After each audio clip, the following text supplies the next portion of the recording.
mandou esse convite? Então, isso significa que você quer comer e conversar comigo? Uau! Que privilégio! Muito obrigada pelo convite, Jesus! Boa tarde, queridas irmãs! Se você está aqui hoje, então é porque você foi convidada. Então seja bem-vinda ao nosso encontro à mesa. Meu nome é Bruna e eu faço parte do Ministério Universitário da Igreja do Rio de Janeiro. Eu estudo Arquitetura e Urbanismo na UF. Eu queria começar compartilhando um pouco sobre mim e sobre o que eu tenho vivido nesses últimos tempos e por que eu escolhi falar do assunto que eu vou falar hoje com vocês. A graça. Bom, a minha jornada de descoberta da graça começou ano passado, em uma conversa que eu tive com a minha mãe. Quando ela começou a me confrontar sobre algumas atitudes que eu estava tendo, como a minha falta de desejo, esforço e de coração para evangelizar. Disso, ela foi cavando o que se passava realmente no meu coração. E uma verdade muito dolorida veio à tona. Eu não entendia nada sobre a graça de Deus. Meu coração acreditava que Deus não me amaria ou se afastaria de mim se eu não fizesse o que precisava ser feito. Deus talvez me castigaria e não iria mais querer falar comigo se eu não evangelizasse. Se eu não compartilhasse dele para as pessoas, não estivesse com as pessoas ou não fizesse muitas coisas em nome dele, ele não me aceitaria de volta e eu não seria salva. Eu carregava um grande sentimento de culpa no meu coração. E muito disso porque eu não entendia a graça de Deus. Por causa disso, eu comecei a estudar o tema. E eu venho estudando esse tema desde o ano passado e cada vez mais descobrindo coisas novas a respeito da graça. Sobre esses meus estudos que eu quero compartilhar hoje com vocês. E especialmente sobre um livro que eu tenho lido chamado O Evangelho Maltrapilho. Hoje eu quero ler essa passagem com vocês, que fica lá em Mateus 9, versículo 10 ao 13. Diz assim: Estando Jesus em casa, foram comer com ele e seus discípulos muitos publicanos e pecadores. Vendo isso, os fariseus perguntaram aos discípulos dele: Por que o mestre de vocês come com publicanos e pecadores? Ouvindo isso, Jesus disse: Não são os que têm saúde que precisam de médico, mas sim os doentes. Vão aprender o que significa isto: desejo misericórdia e não sacrifício. Pois eu não vim chamar justos, mas pecadores. É muito interessante a gente ver aqui que Jesus estava na casa de Mateus e sentaram-se com ele e com seus discípulos, publicanos e pecadores. Os discípulos não saíram da mesa quando os publicanos chegaram, eles ficaram, assim como Jesus. E eles não só ficaram na mesa, como eles comeram com eles. A casa devia estar lotada de gente, uma grande mistura de pessoas. Será que todo mundo conseguiu lugar na mesa? Talvez algumas pessoas até podiam ter ficado de pé, mas elas estavam lá, com Jesus e os discípulos à mesa. Imagina a quantidade de mãos na mesa se cruzando, apoiando comida, às vezes esbarrando um no outro. E as pessoas pedindo comida um pro outro, um pedindo: me passa o pão. Ei, você, me passa o peixe. Jesus, pode me passar o vinho? Imagina um grande falatório. Conversas cruzadas na mesa, uma pessoa de uma ponta falando com uma pessoa de outro lugar. Toda essa loucura na mesa. E o Jesus e os seus discípulos compartilhando uma refeição com publicanos e pecadores. Hoje é difícil pra gente admirar o escândalo que Jesus causou pela sua comunhão com pecadores à mesa. Porque o significado disso pra gente hoje foi muito, muito perdido.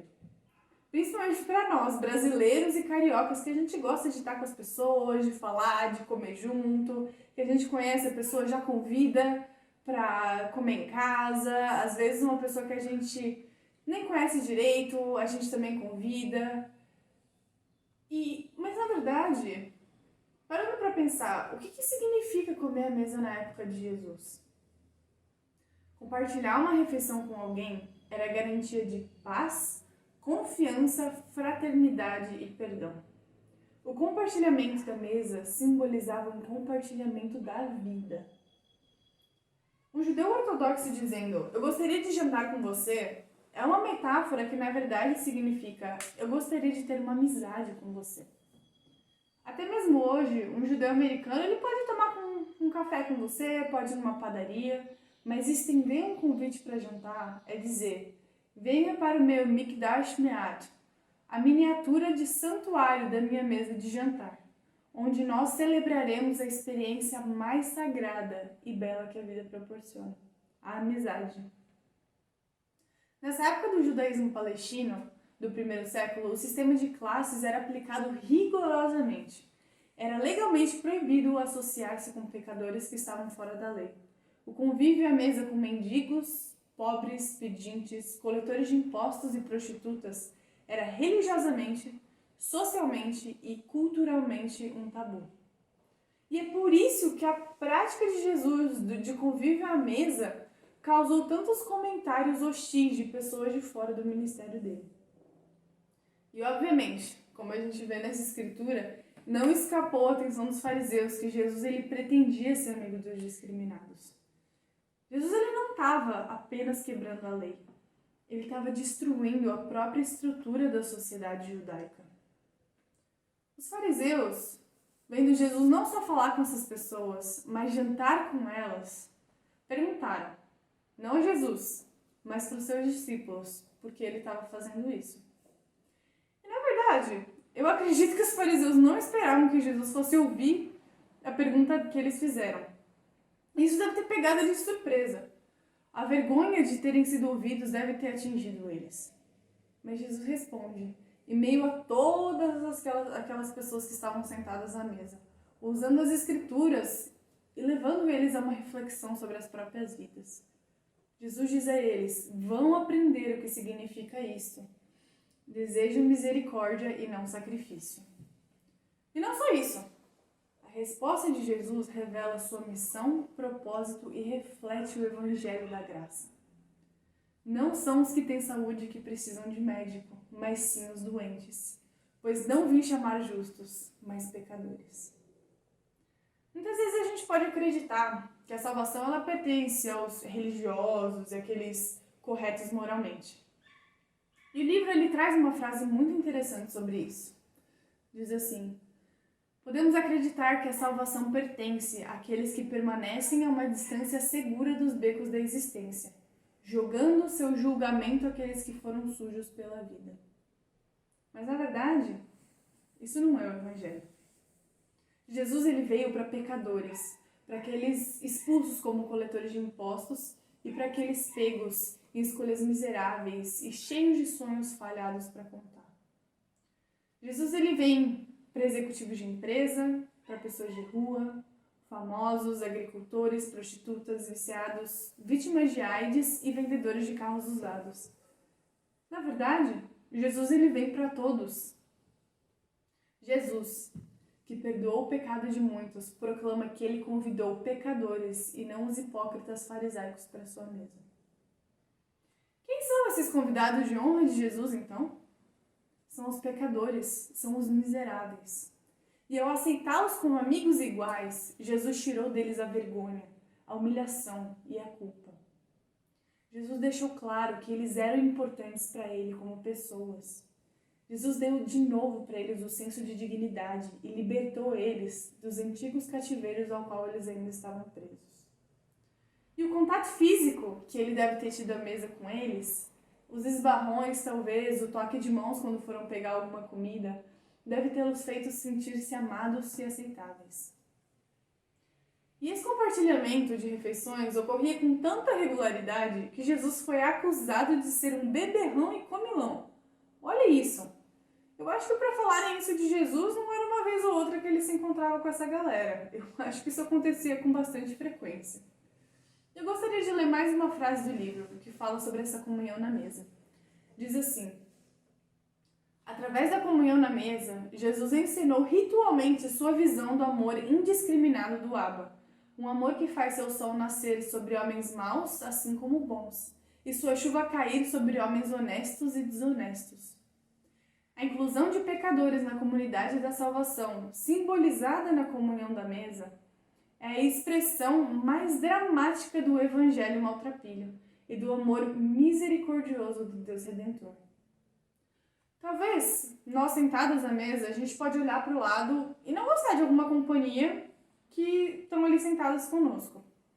Muitas vezes o preconceito, o julgamento e a crítica, elas podem sim aparecer nos nossos corações contra alguns dos convidados de Jesus.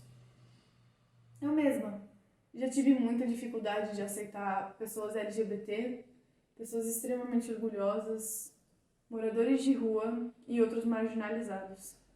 E eu tenho trabalhado isso no meu coração. E Jesus me faz refletir muito em como eu tenho me sentido em relação aos outros convidados da mesa. E se eu tenho a mesma atitude de Jesus, de amá-los e aceitá-los, ou de criticá-los e manter-se distante deles como os fariseus fizeram. Eu queria muito encorajar vocês, irmãs, a refletirem nos ensinamentos que Jesus traz através desse compartilhamento de mesa. E essa continua a ser uma história surpreendente para aqueles que nunca entenderam que os homens e mulheres verdadeiramente cheios de luz são aqueles que mergulharam profundamente na escuridão da sua imperfeita existência, na escuridão dos seus pecados, e em seguida contemplaram a maravilhosa graça e amor de Deus. Muitas vezes para mim é difícil me enxergar como uma pecadora, para ser bem sincera com vocês. Para mim é difícil enxergar muitas vezes do meu próprio coração. Eu tenho a tendência de ter um coração orgulhoso, de me achar melhor que as outras pessoas muitas vezes por ser cristã, por ter atitudes corretas moralmente. Eu tenho a tendência de me achar a certa do rolê. Mas na verdade, a Bruna, que muitas vezes eu tenho dificuldade de enxergar que Jesus convida para jantar, é a pecadora. É que tem um coração egoísta, é que tem falta de domínio próprio, a que deixa o coração ser completamente guiado pelas emoções, é que é invejosa, que tem um coração tendencioso à imoralidade e que tem uma natureza pecaminosa. O convite é feito a essa Bruna. E os convidados de Jesus, que estavam bem cientes de que a comunhão à mesa era mais do que um ato de pena ou bondade, na verdade significava paz, aceitação, reconciliação e fraternidade. Para Jesus, essa comunhão à mesa com aqueles que os religiosos, os devotos tinham descartado e deixado de lado, era uma expressão da sua missão e da sua mensagem. Paz e reconciliação para todos, sem exceção, mesmo para os fracassos morais. O caráter de Jesus é o de uma pessoa que valoriza a vida e especialmente as outras pessoas como presentes dados pela mão amorosa do Pai. A presença viva de Jesus despertou alegria e libertou as pessoas. E eu muitas vezes me pergunto se eu tenho essa alegria vinda de Cristo, se eu reajo com alegria à mensagem da graça que Ele trouxe. Nosso olhar diante de Jesus tem sido de culpa ou de alegria por causa da graça que nos foi concedida? O chamado de Jesus, ele está profundamente ligado a ser um companheiro de mesa, comendo e bebendo com Jesus, em quem a maneira misericordiosa de Deus com os pecadores se manifestou. Na verdade, qualquer tipo de pecador que sentar com Jesus, nós mesmos que já sentamos com Ele, tem a oportunidade de experimentar essa liberdade que Cristo traz. Descobrimos com Jesus uma profunda alegria da verdadeira liberdade. Se Jesus aparecesse à sua mesa da sala de jantar hoje à noite, com conhecimento de tudo que você é, com a total compreensão da sua história de vida e de todos os seus segredos mais profundos, se Ele expusesse os desejos sombrios enterrados na sua mente e coração, você sentiria sua aceitação e perdão. Porque experimentar o amor e a graça de Deus em Jesus Cristo significa experimentar que alguém foi aceito sem ter feito nada para merecer isso. Foi aprovado e amado infinitamente. E esse pode e deve aceitar a si mesmo e ao próximo, pois foi isso que Ele fez por nós. Com tudo isso, eu queria trazer algumas reflexões para vocês. Temos um entendimento e a confiança nessa graça que nos foi dada, que somos infinitamente amadas por Deus e perdoadas por meio de Cristo. Você é realmente feliz por poder fazer parte do banquete de Cristo? Como tem sido o nosso compartilhamento da mesa com Jesus? Um momento de estar calado, acuado e cheio de culpa, ou transbordante de alegria e super falante? a gente pode viver a graça de Deus na prática em nossas vidas em cada momento? Eu queria compartilhar um pouco com vocês sobre o que eu tenho aprendido sobre isso, de como viver a graça de Deus na prática. Muitas vezes eu penso, a graça, tudo bem, mas como que eu posso viver isso na prática? Como é que eu posso passar isso para outras pessoas? Uma forma que eu penso muito de fazer isso é fazer para as outras pessoas coisas que elas muitas vezes não merecem. Porque elas não fizeram nada para merecer, na verdade. Então, muitas vezes, quando, não sei, talvez alguém te trate mal, você vai lá e tem que fazer alguma coisa por essa pessoa. Você tem que lavar a louça ou arrumar o quarto dela. Muitas vezes a gente tem a tendência de não querer fazer isso e ficar com o coração super crítico. Mas a gente fazer isso pela pessoa sem ela merecer é uma forma da gente mostrar graça. Às vezes, quando o seu filho te trata mal ou o seu filho te responde, a gente tem a tendência de... A gente, não sou mãe ainda, mas talvez vocês tenham a tendência de querer responder de volta. Ou querer deixar ele de castigo, ou querer fazer alguma coisa pra ele, por causa dos sentimentos gerados no coração. Mas você tratar ele depois com amor, com cuidado e com carinho é uma forma de demonstrar graça, porque você está fazendo algo que ele não merece. Então, acredito que existem muitas formas na nossa vida de a gente poder demonstrar essa graça para outras pessoas. Às vezes tem uma pessoa que precisa de dinheiro, ela não fez nada por merecer o dinheiro, você vai lá e dá. Tantas formas existem e tem sido tão legal para mim poder refletir mais dessa graça que Deus me deu. Porque eu fico pensando, essa graça me foi dada de graça. Por que eu não posso passar essa graça para outras pessoas? Por que eu não posso refletir essa graça que Cristo veio trazer para mim?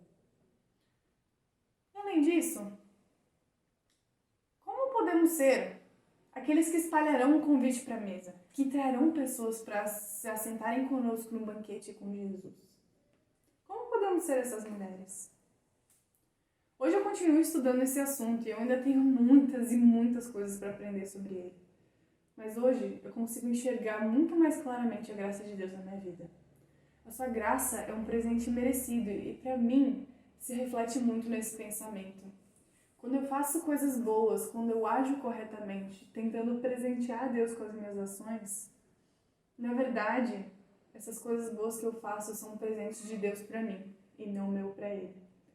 Tudo de ruim que eu faço é por causa da minha natureza, mas tudo de bom que eu faço é por causa de Deus. E essa graça, ela se expressa na minha vida nas vitórias que eu tenho tido com domínio próprio. E não reclamar quando minha mãe pede um favor, em ter paciência de ajudar os meus pais quando eles não entendem alguma coisa sobre tecnologia, e em ser mais proativa para ajudar minha mãe em casa. Todas essas coisas e tantas outras têm sido presentes de Deus para mim. E claramente, sua maravilhosa graça sendo derramada na minha vida. Então, irmãs, eu quero muito encorajá-las a aproveitarem a refeição com Jesus. Porque fomos libertadas. Somos suas convidadas de honra. Somos aquelas com quem Jesus quer compartilhar a vida. Somos aquelas com quem Jesus quer conversar, quer passar tempo. Somos aquelas com quem Jesus também quer compartilhar a vida dele. Somos aquelas que podem atrair outras pessoas por meio da nossa alegria ao banquete. Não percam a oportunidade de aproveitar esse banquete com a abundância que Jesus nos proporcionou com seu maravilhoso Evangelho da Graça. Eu quero muito compartilhar uma música que eu gosto muito com vocês agora. A música está em inglês, mas ela tem tradução. Eu gostaria muito que vocês refletissem na letra, que vocês pensassem sobre o que essa música fala e que vocês imaginassem um cenário. Imaginem um cenário de estarem sentadas com Jesus à mesa. E é isso, minhas queridas. Muito obrigada pelo tempo de vocês e não se esqueçam, vocês foram as convidadas de honra. Aproveitem um banquete.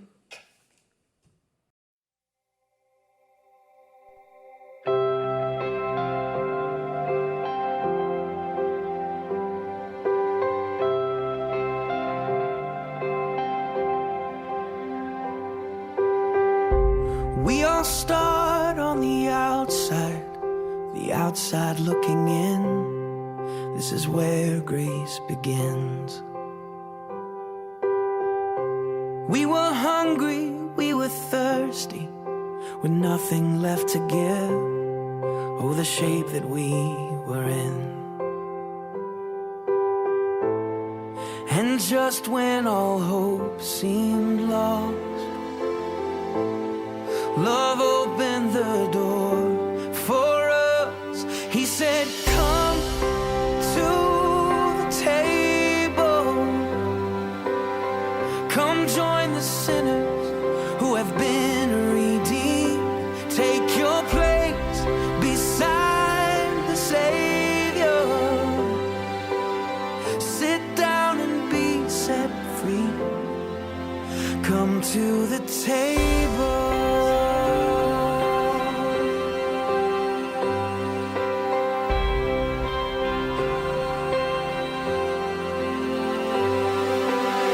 Come meet this motley crew of misfits, these liars and these thieves.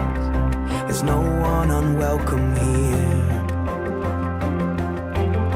And that sin and shame that you brought with you, you can leave it at the door and let mercy draw you near. So come to the table,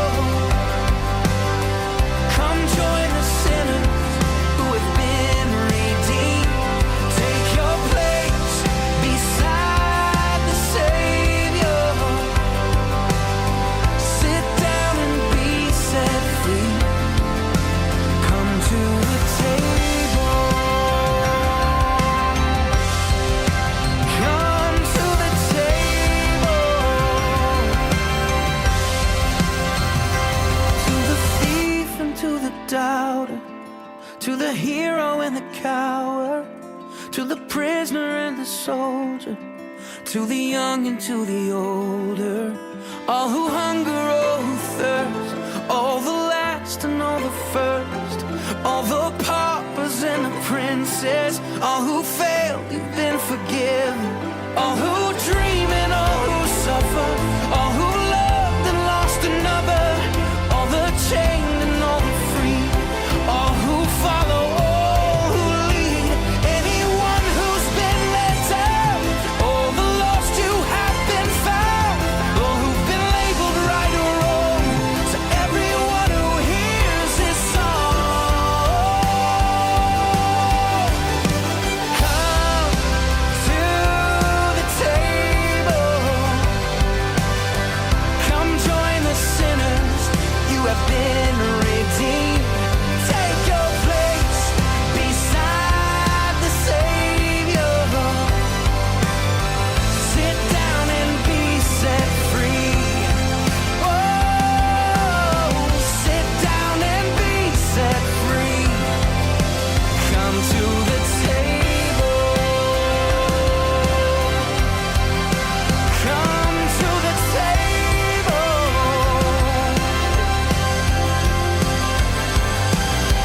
Sit down and be set free. Come to the table.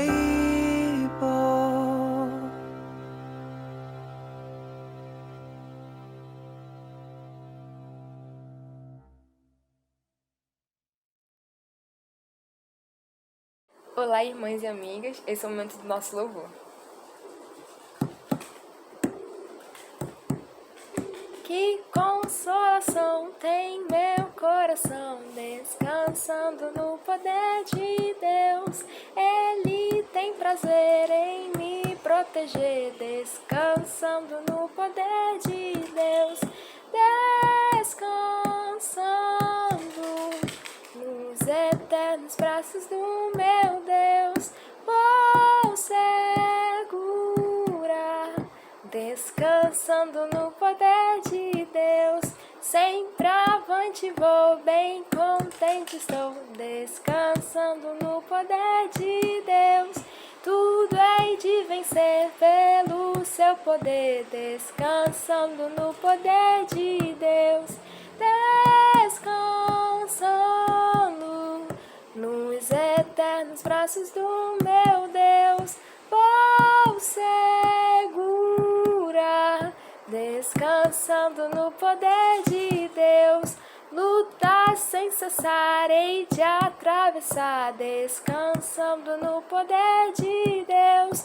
não me deixará, mas me susterá, descansando no poder de Deus, descansando